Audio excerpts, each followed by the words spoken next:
Have you ever wondered why the men and women of Sparta, so often painted as icons of strength, glory, and martial perfection, lived lives that were, beneath the gleam of bronze, filled with hunger, pressure, and an endless war, not only with enemies, but with themselves? The myth of Spartan glory was not merely a story of men with shields, spears, and unyielding stares. It was also the myth of psychological chains, of egos forged under the hammer of state discipline, and of souls burdened by the weight of a collective shadow. To be a Spartan was not only to fight Persians at Thermopylae, it was to battle your own softness, your own individuality, to crush every tender impulse that dared to exist in the human heart. Imagine being born into such a world, a child placed not in the cradle of affection, but in the hard gaze of a council who judged whether you were fit enough to survive. If your body was weak, your life ended before it began. That was the first initiation, the erasure of human imperfection. From that moment forward, your existence was not your own, it was the property of Sparta, the living organism that consumed you. Here was the first Jungian shadow, a culture projecting its own fear of weakness onto every newborn, forcing them into an archetype of endurance. You too may recognize this pattern when society demands you bury your softness, deny your tears, sacrifice the most delicate parts of yourself to be accepted. The Spartan boy was taken at 7, removed from the embrace of his mother, and thrown into the Agoge, the grinding system of training, where hunger was daily, where beatings were ritual, and where friendship was less about comfort than about shared survival. Here, boys were taught to steal, not because theft was honorable, but because survival demanded cunning and, if caught, the punishment was merciless, not for the crime, but for failing in skill. Every scar, every broken rib, every lash of the whip was not personal punishment, but a reminder: your body is not yours. Your pain is communal property. Your individuality dissolves into the faceless mask of the warrior. And yet, beneath this iron mask, the psyche does not vanish. Jung tells us that the suppressed shadow does not disappear.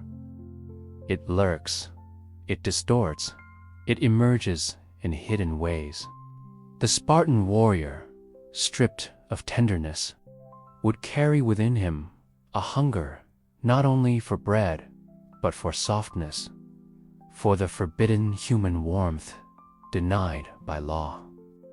That hunger would surface in strange brotherhoods, in fierce bonds with fellow warriors, in the cruel games played against the Elutskas, those enslaved masses who were forced to be the perpetual other against which Spartan identity was built. The cruelty towards helots was not mere politics, it was the projection of fear. Fear of weakness, fear of uprising, fear of what happens when you deny your humanity too long. For the women of Sparta, the burden was no less fierce, though shaped differently. Unlike other Greek women, Spartan women were not hidden in the shadows of the home. They were trained to be strong, to bear sons fit for war. Their bodies became vessels of state utility. To be a woman here was to live not as fragile decoration, but as the living forge of future soldiers. Their voices, sharper and freer than elsewhere in Greece, carried both power and loneliness. Imagine a woman told that her worth was measured not by her softness nor her creativity, but by the sons she produced, who would someday stand in line at Thermopylae. And if she wept for their loss, she was reminded, "Your tears do not belong to you. Your grief is owned by Sparta. You were not a mother in your own right. You were a priestess of a collective sacrifice." And yet, do you see the archetypal paradox? These women carried within them the anima of the feminine archetype, not of submission, but of defiance, of life-giving force that existed even as the state tried to harness it. They taunted men with biting words, mocked cowardice, demanded strength. They embodied the role of the one who awakens the masculine to its shadow, the eternal mirror that refuses to lie. But even their power was tethered, controlled, bound to a system that saw them not as souls, but as functions. Perhaps you know this echo when your worth is measured not by who you are, but by what you produce. When your laughter is only tolerated if it serves someone else's order. To live in Sparta was to live in a society where individuality was sacrificed at the altar of collective glory. But what is glory without freedom? What is strength without tenderness? What is discipline without the balance of softness? Here, the words of Marcus Aurelius ring with quiet accusation. The impediment to action advances action. What stands in the way becomes the way. For the Spartans, the impediment was their own humanity. And yet, instead of embracing it, they chose to crush it, turning life itself into an obstacle to be overcome. Do you feel the irony? The world remembers them for their courage. Yet they themselves were trapped in roles scripted before they could choose, trapped in expectations that denied their souls the chance to breathe. This is the tragedy of every rigid system, whether in ancient Sparta or in modern hearts, that when we mistake discipline for identity, when we confuse sacrifice with meaning, we bury the self beneath a mask of stone. Think of the boy who longed to paint but was told to sharpen his spear. Think of the girl who wanted to sing but was told to train her hips for childbirth. Think of the old man, body broken by war, discarded because Sparta did not need him anymore. Each of these lives is an echo of the same truth. To live only as an archetype is to live half a life. The warrior without softness becomes a tyrant. The mother without her own soul becomes a vessel. The citizen without individuality becomes a shadow of a state. And perhaps this is where the lesson reaches into your own life. How often have you been told to harden yourself, to silence your softness? A relationship, a family expectation, a career path that demanded you sacrifice who you are. You may not carry a spear, but you carry the same invisible shield. A shield of shoulds, of musts, of voices that say you are only valuable if you perform, if you endure, if you never falter. And yet, beneath that shield, the psyche trembles, whispers, longs for something more. The Spartan myth, then, is not just about history, it is about the eternal struggle between ego and soul, between the collective mask and the individual self. Jung calls this the journey of individuation, the process of reclaiming what was denied, integrating what was cast into shadow, and becoming whole. Sparta shows us what happens when a society refuses individuation, when it demands uniformity at all costs. The result is strength, yes, but also emptiness. Glory, yes, but also despair. Discipline, yes, but also a haunting absence of freedom. So ask yourself, where have you built your own Sparta? Where have you silenced your inner child because the world demanded toughness? Where have you enslaved your own desires, treating them like helots, so that the rigid citizen self could feel powerful? Where have you handed over your humanity in exchange for approval? The ancient Spartans may be gone, but their shadow lives on in every man and woman who chooses the mask of strength over the courage of authenticity. And this is the deeper truth, what the world admires. As Spartan glory was, at its core, a culture of survival, built fear of weakness, fear of vulnerability, fear of loss. They sought immortality in reputation, but reputation is only a fragile echo. What endures is the soul, the part of you that no whip, no training ground, no expectation can crush. To live as a whole being is to face the shadow, to welcome the softness, to honor the inner voice that whispers even when the world screams for silence. The echo of Spartan discipline lingers like a ghost in the collective psyche's stern voice, whispering that to falter is weakness, that to feel is danger, that only through relentless struggle can one deserve to exist. Yet, beneath the cold marble of that ideal lies a trembling truth.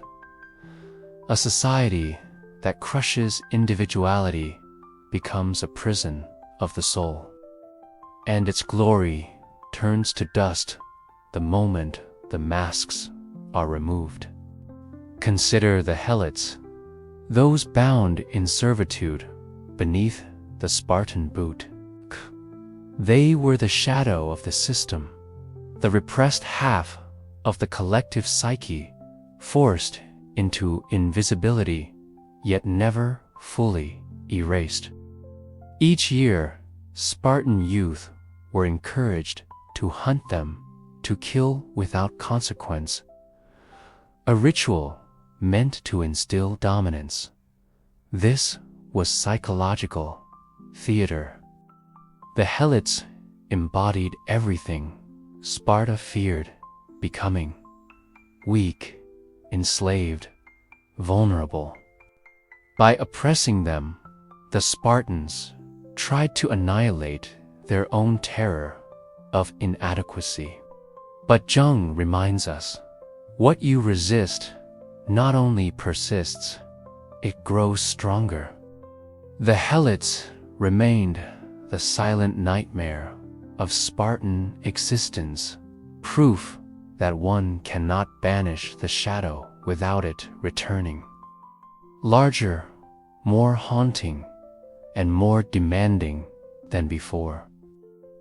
Now reflect, how often do you do the same within yourself? When you repress your fears, your softness, your longing for connection, do those parts of you vanish? Or do they return as anxiety, as sleeplessness, as unexplained anger that leaks into your relationships? The Helots within you are the rejected voices, the cast-off feelings, the unmet needs. The more you silence them, the more dangerous they become. Sparta's men lived as if the only currency of existence was endurance. But endurance without meaning erodes the soul. Their entire lives were a preparation for death, yet few questioned what it meant to live. Stoic philosophers like Epictetus would remind us, it's not things that upset us, but our judgments about things. Imagine the Spartan warrior, bruised and bloodied, convinced that pain was proof of worth.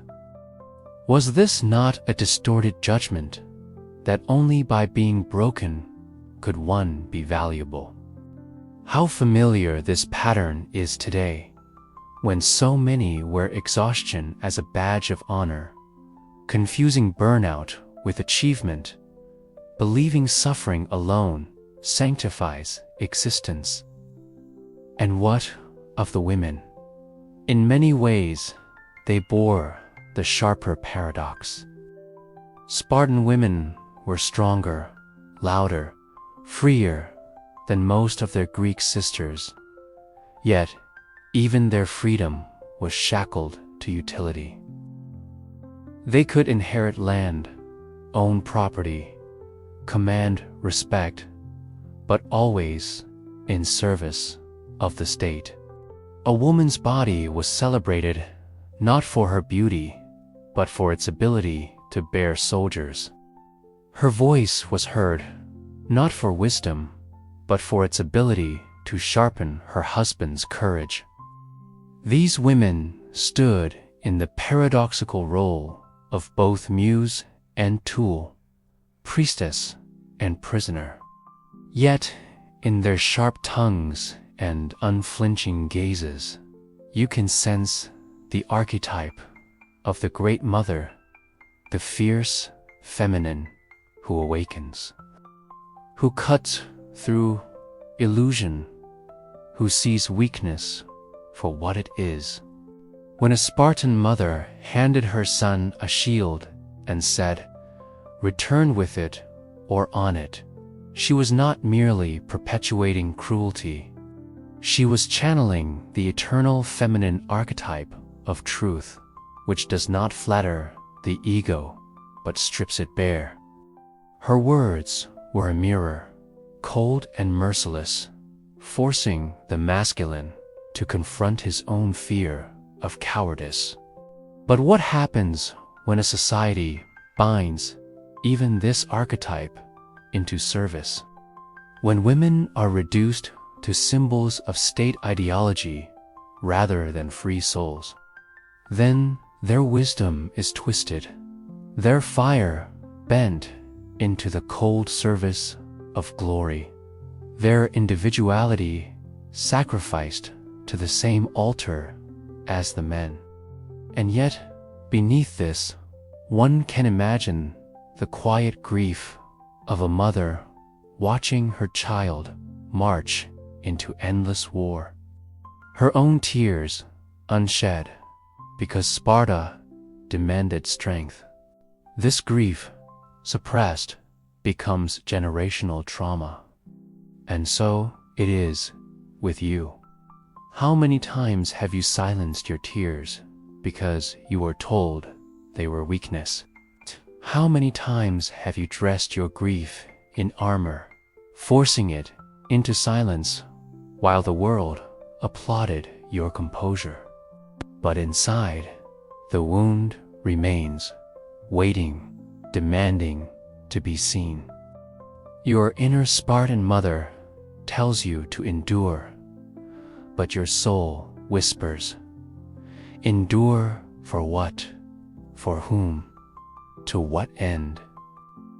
The irony is this: in chasing immortality through glory, the Spartans built a system that could never sustain itself. Their numbers dwindled, their rigidity weakened them, their cruelty isolated them. A society that cannot integrate its shadow eventually collapses under its weight. And yet, the myth remains, idolized in films, in books, in the romanticizing of warrior spirit. Why? Because deep inside, people are drawn to the image of absolute strength, believing that if they could only be unbreakable, they would finally be safe. But the truth is the opposite. It is not the absence of vulnerability that creates freedom, but its embrace. To integrate your shadow is to acknowledge the helot within youth, the part that trembles, the part that longs for rest, the part that cries out for gentleness. To deny it is to build your own Sparta, a rigid inner world where your soul becomes enslaved. But to honor it is to step onto the path of individuation, the journey toward wholeness. Jung would tell us that the goal of life is not perfection, but completeness, the integration of strength and softness, light and shadow, masculine and feminine. The Spartans mistook uniformity for unity. They confused control with harmony. They believed the annihilation of difference would create strength, but in reality, it created fragility. A single crack in the armor of their society, and it splintered. Do you see the reflection here? When you suppress parts of yourself to appear flawless, when you harden against your own tenderness, you may look unbreakable, but you have also made yourself brittle. One blow, one heartbreak, one loss, and you shatter because you never allowed yourself to bend. This is why it truly sucked to be a Spartan, not because they lacked power, but because they lacked wholeness. They became archetypes without souls, masks without depth. They chose the glory of the collective over the authenticity of the self, and in doing so, they built their own prison. And you, if you are not careful, risk the same. For every time you silence your longing, every time you chain your desires, every time you wear strength as a mask rather than a choice, you are stepping deeper into the Spartan myth. The work, then, is not to glorify their suffering, but to learn from it, to see in their rigidity the cost of denying humanity. To see in their cruelty the mirror of repressed fear. To see in their collapse the warning that no system, whether a state or a psyche, can survive if it demands the annihilation of the soul.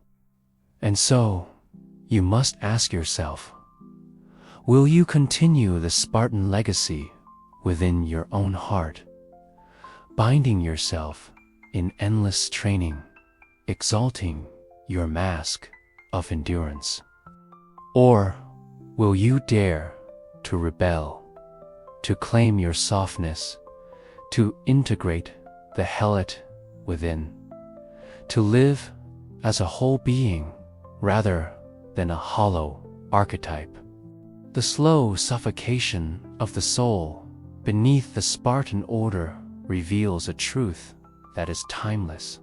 When the human spirit is reduced to function, when existence is stripped of choice and bound to duty alone, life becomes a ritual of quiet despair disguised as discipline. The Spartans called it glory, but beneath that word hid a deeper story of life without freedom, without softness, without the grace of simply being human. In their relentless pursuit of endurance, they mistook suffering for sanctity.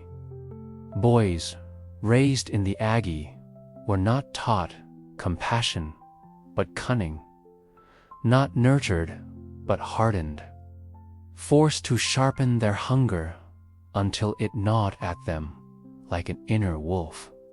They were trained to sleep on reeds, to eat meager rations, to live always in readiness for war. And while the world marvels at their resilience, few ask, resilience for what? To survive another beating, to win a war that would never end, to die nameless in a phalanx where the self dissolved into the shield wall. What kind of life is it when one's only freedom is to die bravely? It is here that the Jungian lens cuts deeper. The Spartan state was an externalization of the inner tyrant, the superego raised to monstrous scale. It whispered to every boy, every girl, you must be perfect, or you are nothing. This voice is not foreign to you. You know it as the critic that scolds you for resting, the shadow that shames you for feeling, the voice that demands you perform even when your soul is weary. Sparta was merely the citywide incarnation of that psychic tyrant, a collective superego that strangled every spark of individuality in the name of survival. And yet, do you not see the paradox? To kill the individual in service of the collective was to weaken the collective itself. Without creativity, there can be no renewal. Without softness, no resilience. Without love, no true unity. The Spartans, by annihilating the very parts of themselves that made them human, created a society strong only in battle, yet brittle in spirit. They mistook conformity for strength, and so, when history shifted, they were unable to bend. Every woman or man who silences their inner voice until it no longer dares to speak. Think now of the women, once more, those Spartan mothers and wives, whose words echoed sharper than bronze. Their voices, though stronger than most Greek women, were still bound in chains. Their worth measured not in joy, but in their sons and husbands. A woman without a soldier's son was a woman without honor. And yet, within these women lay the archetype of the wise mother and the dark feminine, the force that calls the masculine into maturity. But also the force that mourns what has been lost. Imagine the grief of generations of women whose sons were returned on shields, who swallowed their tears because sorrow was branded as weakness. That grief did not vanish. It seeped into the soil, into the myths, into the unspoken memory of a people who never learned to honor loss. And here lies the echo for you. How often have you swallowed your tears, pretending to be strong because the world told you grief was shameful? How often have you buried your longing beneath armor, convinced that only your unbroken face made you worthy of love? But what if strength is not the absence of tears, but the courage to let them fall?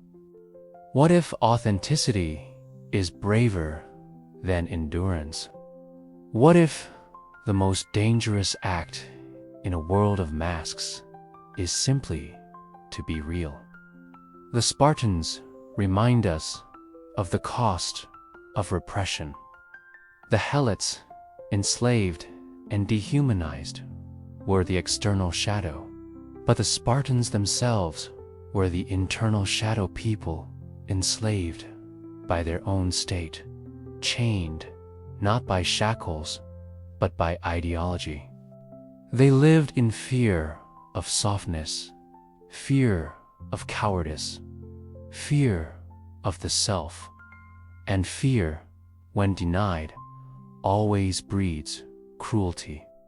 The lash on the Helot's back, the sneer of the Spartan mother, the blood spilled in training yard saw were symptoms of the same disease.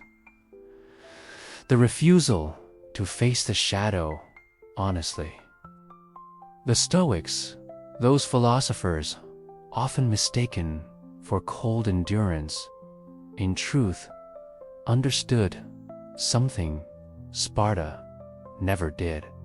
Seneca wrote, "He who is brave is free." But bravery is not simply enduring pain. Bravery is daring to face the depths of one's own psyche, to confront weakness without denial, to embrace sorrow without shame. True freedom is not the iron cage of discipline, but the spaciousness of a soul that has integrated its shadow. The Spartans endured, yes, but they were never free. So, ask yourself, where are you enduring without freedom? Where are you forcing yourself into a role that exhausts rather than nourishes you? Where have you mistaken rigidity for strength?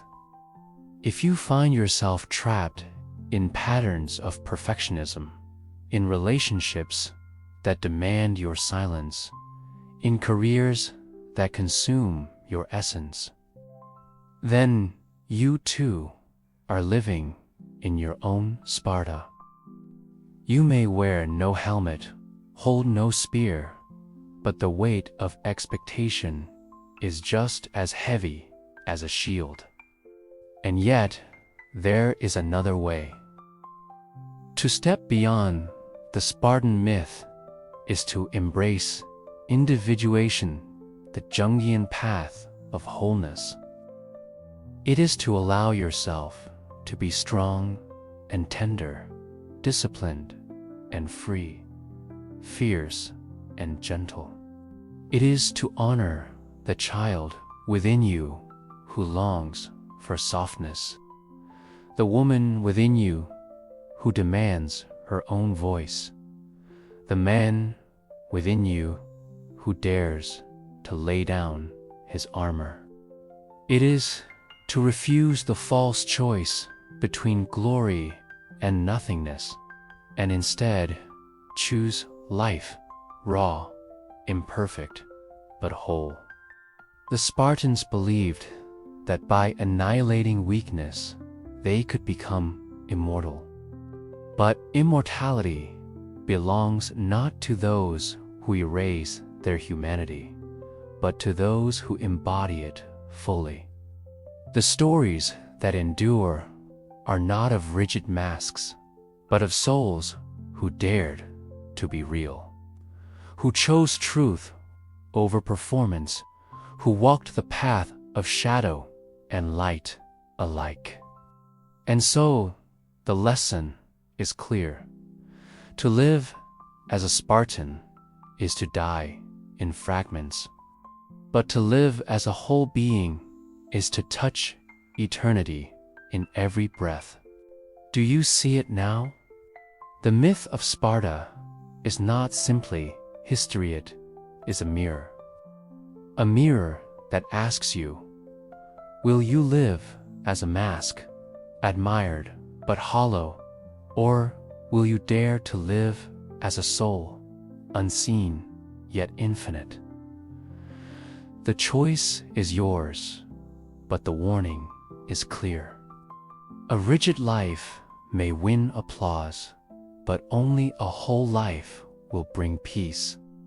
The mythology of Spartan glory has always seduced the imagination, the bronze glint of armor, the unyielding line of the phalanx, the famous stand of 300 at Thermopylae. Yet, what we rarely ask is what kind of psyche must be mutilated to create such relentless uniformity. Behind every spear stood a man whose childhood had been stolen. Behind every shield, a woman whose voice had been shaped into command but never sung. The cost of such endurance was not only physical, it was the annihilation of the self. Jung would remind us that what is repressed returns with vengeance. The Spartan system, designed to suppress individuality, created underground currents of longing, fear, and cruelty that erupted in strange ways. The cruel initiation rituals, the yearly terrorizing of the helots, the obsession with exposing weakness, these were not marks of strength, but symptoms of an unresolved shadow. What you deny in yourself, you are destined to enact upon others. And so, Sparta's men, forbidden from gentleness, grew harsh. Forbidden from compassion, they turned their pain into violence. The very state that claimed to eradicate weakness became addicted to cruelty. Consider the archetype of the warrior. At its highest expression, the warrior is disciplined, protective, a servant of justice. But when cut off from balance, when stripped of love, of wisdom, of tenderness, the warrior becomes the tyrant. The Spartans institutionalized this shadow warrior, turning every man into a tool of the state, every woman into a vessel of reproduction, every child into a sacrifice for an ideal. This is not glory, it is pathology. And pathology, disguised as culture, is the most dangerous force of all, because it becomes invisible. Do you see the parallel in your own world? You, too, have been told to worship endurance, to kill softness, to silence your needs. You may not be whipped in the training yards, but you are whipped by expectation, by the relentless demand to perform, to produce, to appear unbreakable. You are told that to cry is weakness, that to rest is laziness, that to falter is failure. And so you harden yourself, build your armor, and join your own invisible phalanx, marching in step with a society that prizes masks over souls. Yet the body remembers what the mind tries to erase. Just as the Spartan's hunger shaped his body, your suppressed needs shape your spirit. Anxiety becomes your training ground, insomnia your midnight aggie, burnout your shield wall. You may not fight Persians, but you fight yourself, your longing for love, your craving for rest, your desperate need for authenticity. And the question lingers: how long can you sustain this war against your own humanity? The Stoics warned against such illusions. Marcus Aurelius, himself a warrior, wrote that it is not death that a man should fear, but never beginning to live. And this is where Sparta failed most profoundly. They lived always preparing for death, always sacrificing today for tomorrow, always denying the present in the hope of eternal glory. But glory is an illusion, a shadow cast by the ego's hunger for permanence. In the end, Sparta collapsed, not from outside enemies, but from within.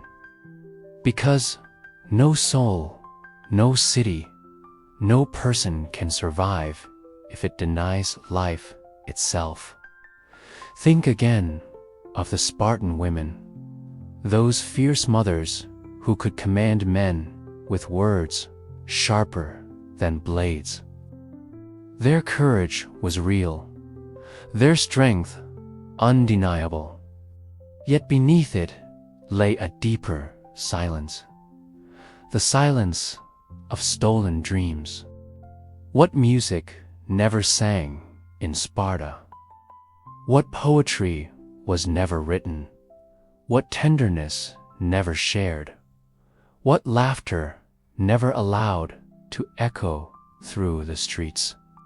A society that demands function over freedom creates ghosts of the living.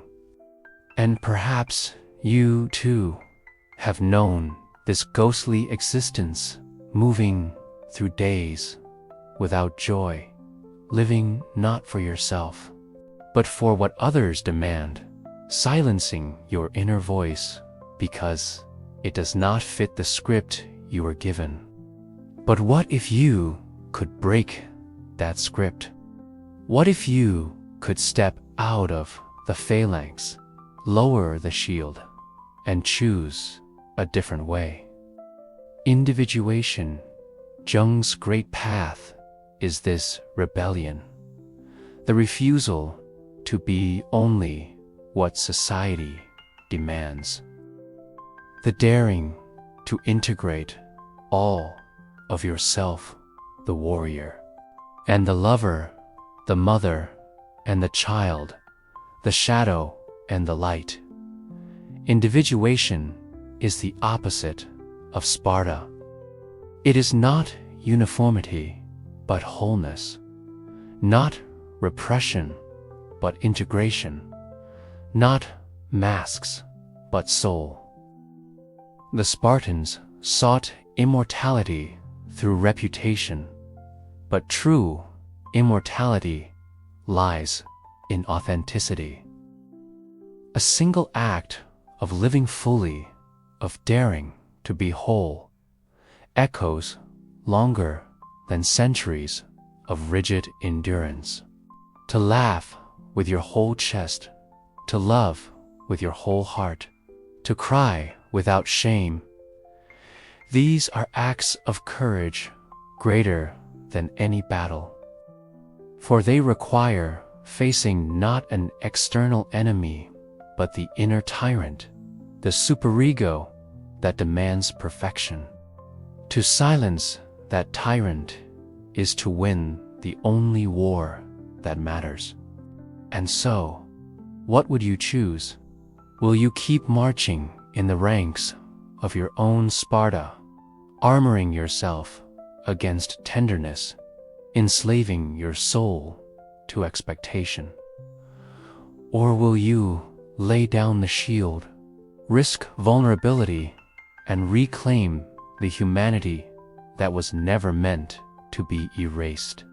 The choice is not abstract, is immediate. Every time you silence your need for rest, you choose Sparta. Every time you swallow your tears, you choose Sparta. Every time you deny your inner voice, you choose Sparta.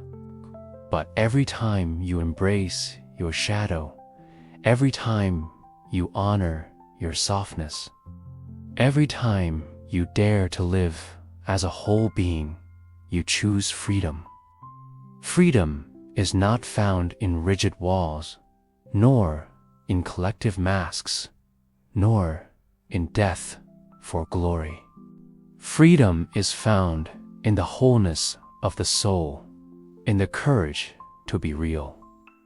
The woman who integrates her fire and her softness, the man who embraces both his strength and his tenderness, the soul who dares to be whole, these are the true victors, the ones who transcend the tyranny of Sparta and step into eternity. To understand why it truly sucked to be a Spartan, one must strip away the myth, peel back the bronze and crimson, and step into the raw silence of a life where the self was not yours to claim. The Spartans were masters not of freedom, but of control, so suffocating that even desire became dangerous, even individuality became treasonous. And here, the archetypal truth reveals itself. A society, a relationship, even an individual psyche that refuses the full spectrum of human experience becomes not strong, but fractured. The boy raised in the Agoge was told that pain was his teacher, that hunger was his companion, that his body belonged to the state. He was forced to endure lashings until his skin split, to remain silent when the whip tore him open, to prove that his worth was measured in how much torment he could absorb without breaking. Yet, in this silence, his soul whispered, "What happens to a child whose tears are forbidden? They do not vanish, they harden into rage, or melt into shame, or turn inward into self-hatred." Jung would call this the formation of the shadow. Everything that cannot be expressed is driven underground, buried alive in the psyche. And when the shadow grows too large, it does not disappear, erupts. The cruelty of the Spartan warrior, the merciless hunts of helots, the cold dismissals of weakness, these were not signs of strength, but the eruption of a shadow denied too long. And the women, how sharp their paradox. Spartan women had more power than many in the ancient world, but that power was a chain disguised as honor. Yes, they owned land, they could command respect, they could speak boldly. They were praised not for the brilliance of their thoughts, not for the uniqueness of their souls, but for the sons they bore and the sharpness of their tongues. That could shame a man into courage. Imagine living your life as an instrument, powerful but never free, sharp but never allowed to sing your own melody. To be a Spartan woman was to live in a gilded cage, your strength celebrated, yet always consumed by a purpose not your own. This is the great deception of every rigid system. It tells you that your sacrifice is noble, but it forgets to ask whether your soul survives it. And perhaps you, too, know this deception. You have been told that to serve others without question is noble, that to silence your needs is honorable, that to destroy your softness is proof of your strength. But what is the worth of honor if it leaves you hollow? What is the value of sacrifice if it leaves your soul unremembered even to yourself? The Spartans did not dance. They did not write poetry. They did not pursue philosophy with the same freedom as the Athenians. Their world was stripped of frivolity, narrowed to discipline and war. And so they became half-human, reduced to archetypes, living statues of endurance rather than breathing beings of joy. But joy is not a luxury, it is the essence of life. Without it, discipline becomes bondage and strength becomes a mask for despair.